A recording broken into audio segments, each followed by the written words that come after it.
그러면 뉴욕 증시 마감 상황 자세하게 진단해 보도록 하겠습니다. 뉴욕일보 김태수 기자 만나볼게요. 안녕하세요.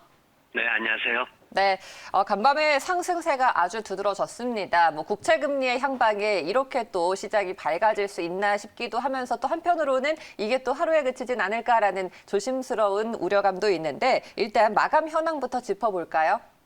네, 다우지수는 상대적으로 덜 올랐습니다. 장 막판에는 거의 이제 강보합 수준까지 끌어내리는 모습을 보였고요. 나스닥 같은 경우에는 막판까지 굉장히 매수세 진입이 강했는데 그래도 이제 매도 물량이 조금 나오면서 조금 상승세를 아주 조금 되돌리는 모습을 보였습니다. 테슬라를 중심으로 해서 생종목들이 굉장히 빠르게 상승하면서 상승을 주도를 했습니다. 생종목들도 4% 내외의 상승을 보이면서 그동안에 좀 부진을 씻어내는 그런 모습이었습니다.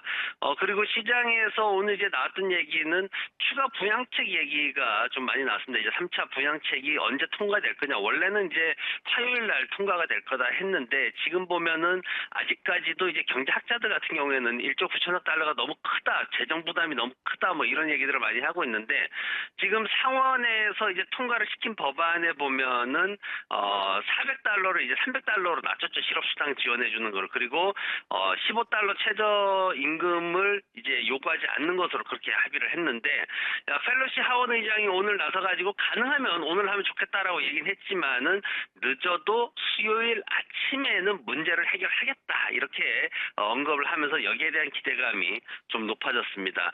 오늘 전반적으로 상품들 보면은 비트코인 가격이 54,000달러를 돌파를 했습니다. 정고점 58,000달러를 앞두고 오늘 비트코인에 대해서 기술적인 분석에 대한 논란이 굉장히 뜨거웠습니다. 기술적으로 어디까지 올라갈 거냐 뭐 이런 얘기들을 굉장히 많이 했는데 어쨌든 상승 기대감이 크게 작용을 하면서 상승을 했고요.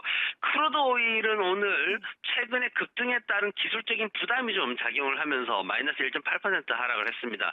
물가 관련한 이슈가 있었는데 이 물가 관련 이슈에 오늘 한국이 등장을 했습니다. 한국이 코로나19 사태를 워낙 이제 잘 대응을 하고 있기 때문에 최근에 미국 시장에서 한국 사례를 많이 이렇게 언급하는 경우들이 있는데 오늘 한국 얘기가 나왔던 거는 한국에서 OECD 37개 국가들 중에서 식품 가격이 네 번째로 많이 올랐다. 이제 이런 얘기를 하면서 미국의 물가를 다루는 그런 이슈들이 있었습니다. 오늘 다행히 이제 국채 수익률이 마이너스 3.1% 하락하면서 좀 시장이 좀 안정되는 모습을 보였지만 그래도 여전히 물가에 대한 논란은 현재형으로 계속 진행되고 있는 모습입니다. 네. 자, 업종별로 봤을 때는 뭐니 해도 기술주들의 상승이 두드러졌겠죠? 네, 맞습니다. 제가 어제 이제 뭐 상승했던 종목들, 하락했던 종목들 말씀드렸는데 오늘은 그거와 반대로 또 역전이 돼버렸습니다. 어제 하락했던 자동차라든가 반도체, 대체에너지, 정보기술, 인터넷 산업들이 4%대 이상으로 급등을 하면서 하루 만에 상황을 완전히 역전시켰는데요. 특히 테슬라가 20% 가까이 급등을 했습니다. 그러면서 이제 자동차 산업이 15%대 상승을 기록을 했고요. 유가가 하락하면서 에너지 업종의 정유 산업이나 에너지 장비 산업이 마이너스 1% 이상 하락을 하는 모습을 보였고 어제 강세로 보였던 부동산 관리 산업이 오늘은 마이너스 2.2%로 최대 낙폭을 보였습니다. 항공이라든가 보험, 은행, 전자장비 같은 산업들이 오늘은 마이너스 1% 수준의 하락을 보였고 오늘 상승이 좋았음에도 불구하고 또 20여 개 이상의 산업들은 하락하는 모습을 보였습니다. 대형 기술주들이 오늘 급등을 했습니다. 저가 매수세가 굉장히 강하게 진입을 했는데 1개월 동안 나스닥 지수가 사실 한 11% 정도 하락을 했습니다. 다우지수는 뭐 평탄했지만은 그래도 나스닥 지수는 좀 하락이 컸는데 그 중심에 이제 대형 기술주들의 고가 논란이 좀 있었고요.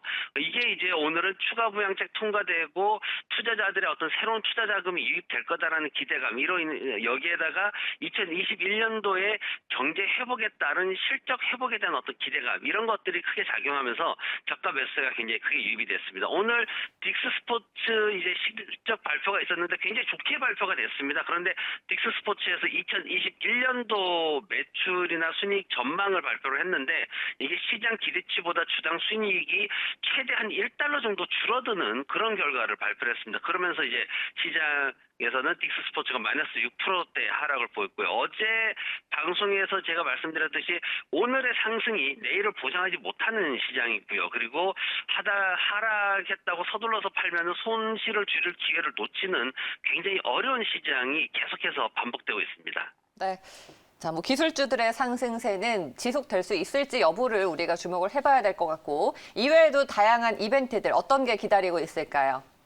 네, 말씀하셨듯이 기술주 상승이 사실 지속될 거다라는 분위기는 오늘 시장에서 그렇게 크지는 않습니다. 이제 개인 투자자들 매수세가 워낙 강하게 진입했기 때문에 뭔가 크게 상승은 있었지만은 기관 쪽에서는 이게 뭐 일정 기간 어느 정도 지속될 거다라는 분위기는 별로 없는 상황인데 어쨌든 지속될 수 있을까 하는 부분에 대해서 이제 관심이 집중되고 있는 부분이고요. 그리고 내일은 이제 3차 부양책이 통과될 거다라고 기대는 하고 있는데 영향력은 좀 줄어들었습니다. 뭐 조금 실망감들이 있었죠. 수표를 지급하는 대상도 좀 축소가 됐고 실업수당 지원하는 것도 100달러 줄어들었고 이제 15달러 최저임금도 무산되고 이러다 보니까 주식시장에서의 어떤 영향력은 줄어들었지만 그래도 전반적으로 유동성이 보강될 수 있다라는 그런 기대감은 여전히 좋은 상황이고요.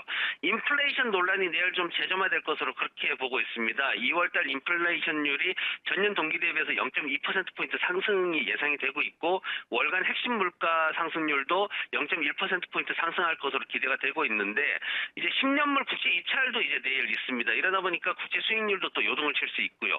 예상을 넘어서는 지표가 발표되거나 하면은 시장의 변동성이 더 커질 수도 있는 그런 상황입니다. 30년 모기지 금리도 발표를 하는데 지금 5월달 계약철 앞두고 이사 수요가 급증하기 때문에 계속 올라갈 거다라고 예상을 하고 있거든요.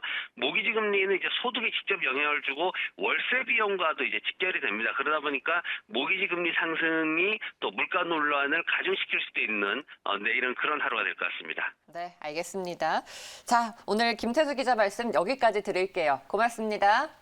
고맙습니다.